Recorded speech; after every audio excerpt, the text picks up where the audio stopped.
네, 오늘 성령을 믿사오며, 성령을 믿사오며 이런 제목으로 하나님 말씀 증거하겠습니다. 오늘은 하이델베르그 요리문답 53번 문답 보도록 하겠습니다. 요리문답서는 요즘 사도신경의 교훈들을 보고 있는데 오늘은 성령 하나님에 대한 교훈을 보도록 하겠습니다. 먼저 53번 읽도록 하겠습니다. 성령에 관하여 당신은 무엇을 믿습니까? 첫째, 성령은 성부와 성자와 함께 참되고 영원한 하나님이십니다. 둘째, 그분은 또한 나에게도 주어져서 나로 하여금 참된 믿음으로 그리스도와 그의 모든 은덕에 참여하게 하며 나를 위로하고 영원히 나와 함께 하십니다.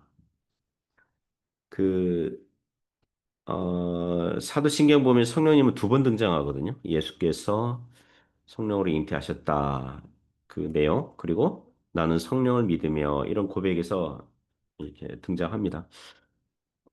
어, 혹자는 성령에 대한 고백이 많지 않아서, 그러니까 아마도 초대교회 시대에는 예수님에 대한 이단들의 공격이 많았으므로 예수님에 대한 고백이 사도신경의 뭐 절반 정도 차지하는데, 어쨌든 사도신경에는 성령에 대한 고백이 많지 않아서 불만인 분들이 있는데, 성령님도 삼위 하나님의 한 인격이시고 우리와 함께 하신다는 고백의 의미로 나는 성령을 믿으며 나는 성령을 믿사오며 이렇게 간단하게 고백하여도 충분한 줄 압니다. 그리고 성령님에 대한 더 이제 공부는 요리문답서 같은 데서 보충하면 되거든요. 오늘 요리문답서 질문이 성령에 관하여 당신은 무엇을 믿습니까? 성령에 관하여 당신은 무엇을 믿습니까? 답변 첫째가 성령은 성부와 성자와 함께 참되고 영원한 하나님이십니다. 입니다. 창세기 1장 2절을 보면 태초에 하나님께서 천지를 창조하셨다고 이제 1장 1절에 말씀하신 다음에 바로 다음 구절에서 하나님의 영은 수면에 운행하시니라. 이게 성령님이 등장하거든요.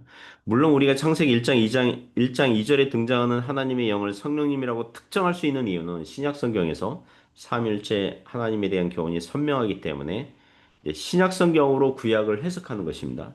그렇게 특정하고 해석할 수 있는 것입니다. 우리가 읽은 사도행전 5장 3절과 4절 보면 그 예루살렘 교회 교인들 중에서 아나니아와 삽비라 부부가 헌금을 속인 일이 발생해요. 그 교회 안에서 바나바라는 사람이 거액의 구제 헌금을 하니 많은 교인들이 존경하는 걸 보고 이 부부가 자기들도 그런 명예와 인기를 얻고 싶었어요. 하지만 자신들의 재산을 상당하게 그 헌금하는 걸 원하진 않고 명예와 인기는 얻고 싶고 그러니까 허영심이죠. 허영심.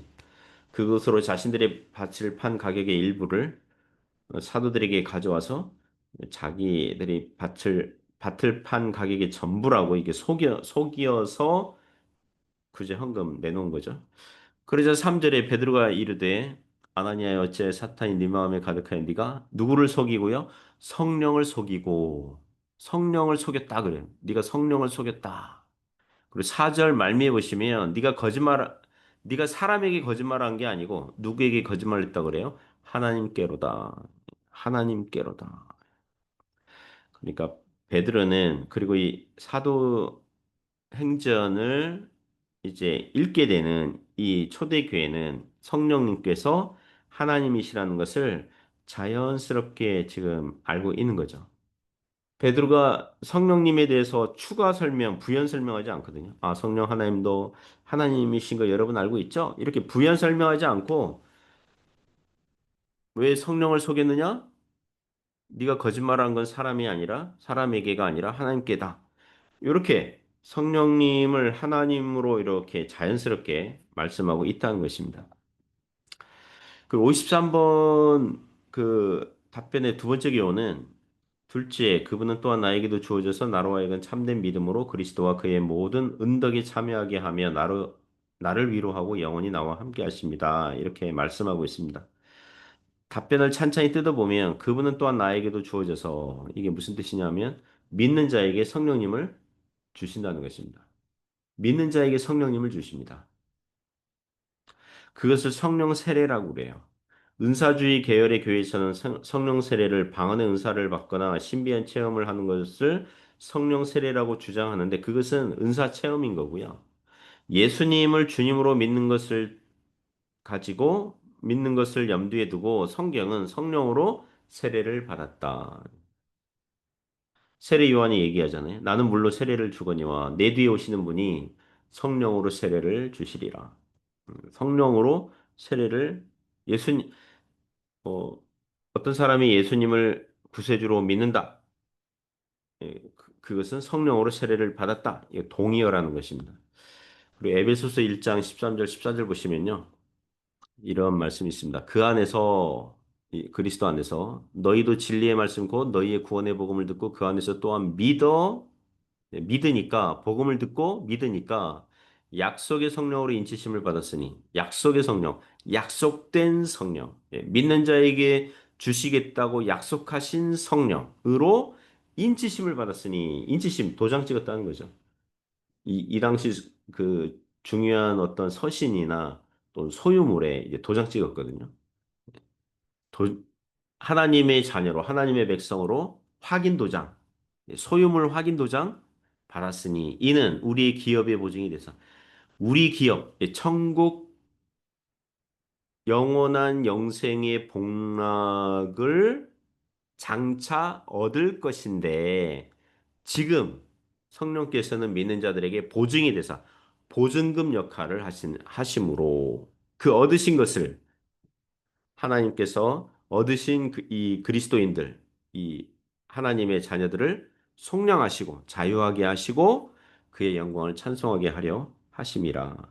이렇게 말씀하고 있다는 것입니다.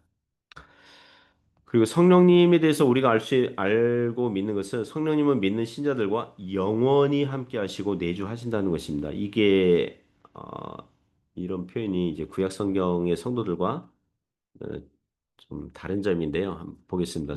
요한복음 14장 16절 17절인데요. 내가 아버지께 구하겠으니 그가 또 다른 보혜사 보호하신다 은혜했자 스승사 보호하시고 은혜를 주시는 스승님 이렇게 번역을 했는데 그 헬라어로 파라클레토스 파라 옆으로 클레토스 어 불렀다. 옆으로 부르심을 받은 자. 이게 이 당시 변호사를 그렇게 얘기했거든요. 법정에 자기가 이제 변호를 자기의 안건을 변호해야 되는데 말주변이 없거나 좀 지식이 부족하거나 이런 사람은 변호사를 자기 옆으로 불렀거든요. 제 옆에 와서 저를 변호해 주세요. 그 단어거든요. 파라클레토스. 이것을 보혜사 이렇게 했는데, 어, 변호자, 돕는 자를 너희에게 주사. 영원토록 너희와 함께 있게 하리니. 할렐루야. 영원토록 너희와 함께 있게 하리니. 예. 성령께서 우리와 함께 있게 하신다는 것입니다. 언제까지요? 영원토록.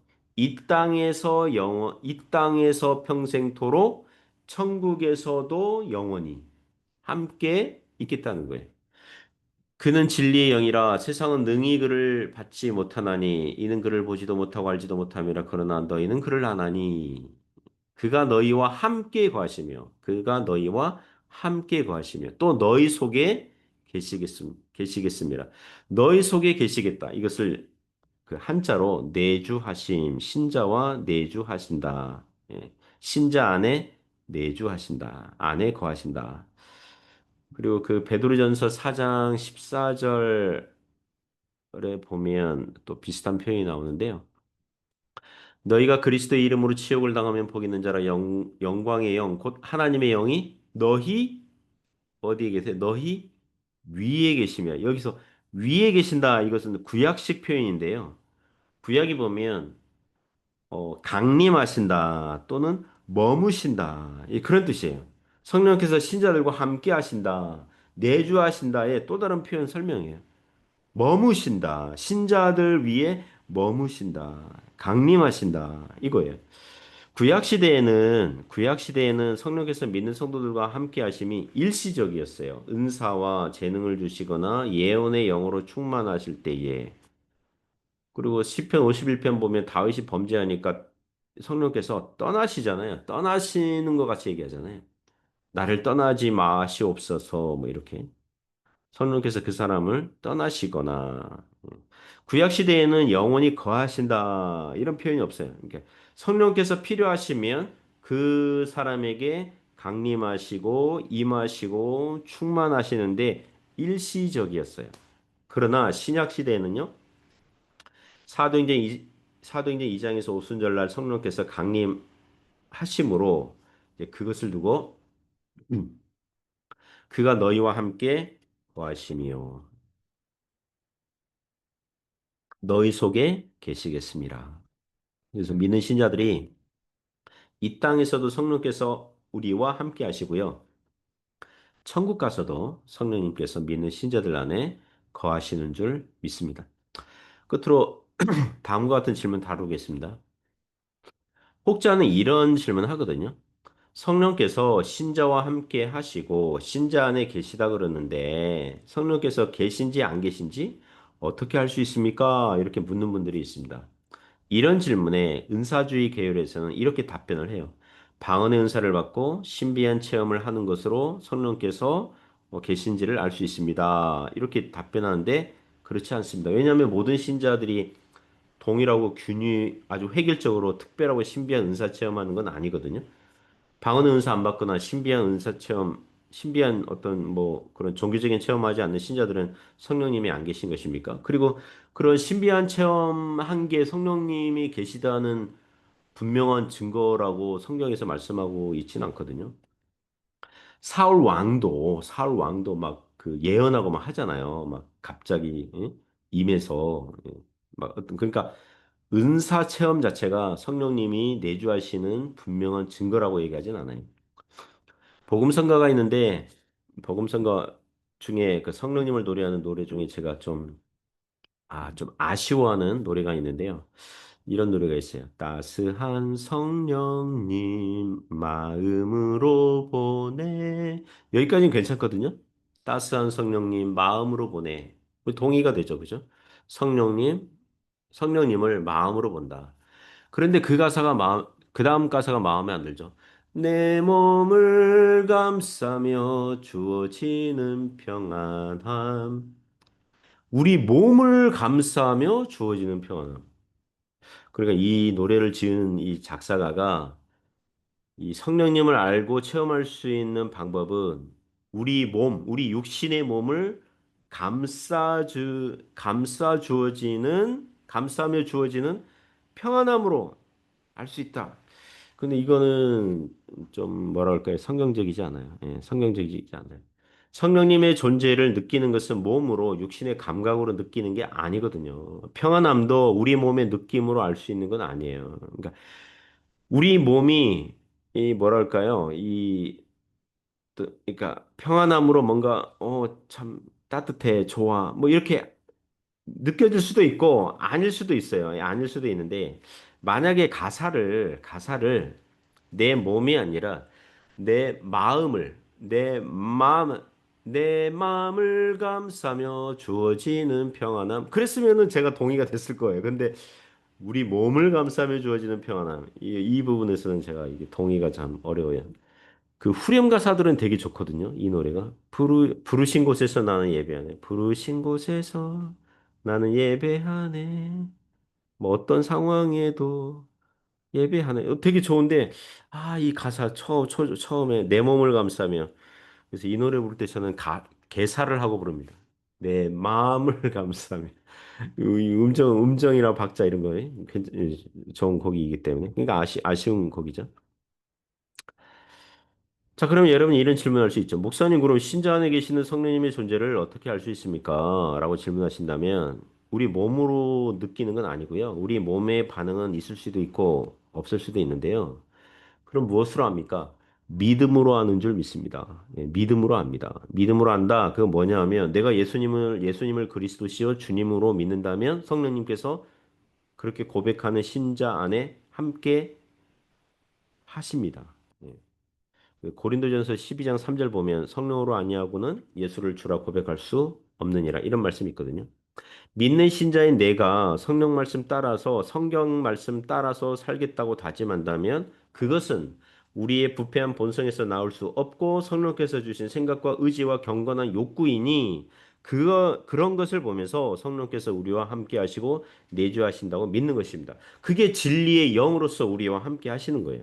우리가 천국에 우리가 천국이 있다는 걸 믿고 있고 또 우리 인생을 최종 평가할 그리스도의 심판대 앞에 우리가 설 날이 온다는 것을 믿고 있다면 성령께서 함께하고 계신 거예요. 왜냐하면 진리의 영께서 지금 그렇게 우리에게 교훈하시고 말씀하시고 함께 하시는 거거든요. 그와 같이 그것을 믿음으로 아는 거예요. 신자들이 하는 모든 기특한 생각들, 거룩하고 경건하고 이웃의 유익을 위한 모든 생각과 결심과 선택과 결정과 행동들은 모두 다 성령께서 주신 은혜들인 줄 믿습니다. 성령께서 계시니까 그렇게 그런 결과들이 나오는 거예요. 속상하게 하는 남편과 헤어지지 않고 말 안 듣는 자식들을 인내하면서 가정을 세우고 있다면 성령님께서 여러분과 함께 하시고 계신 거죠. 또 우리 형제들이 직장에서 깨지고 혼나고 이러더라도 오늘 그래도 가족을 부양해야 돼 이렇게 출근하고 있다면 성령께서 은혜를 주시고 계신 거예요. 그러므로 사랑하는 성도 여러분, 오늘도 성령 충만하여 살아가실 수 있기를 주님의 이름으로 축복합니다.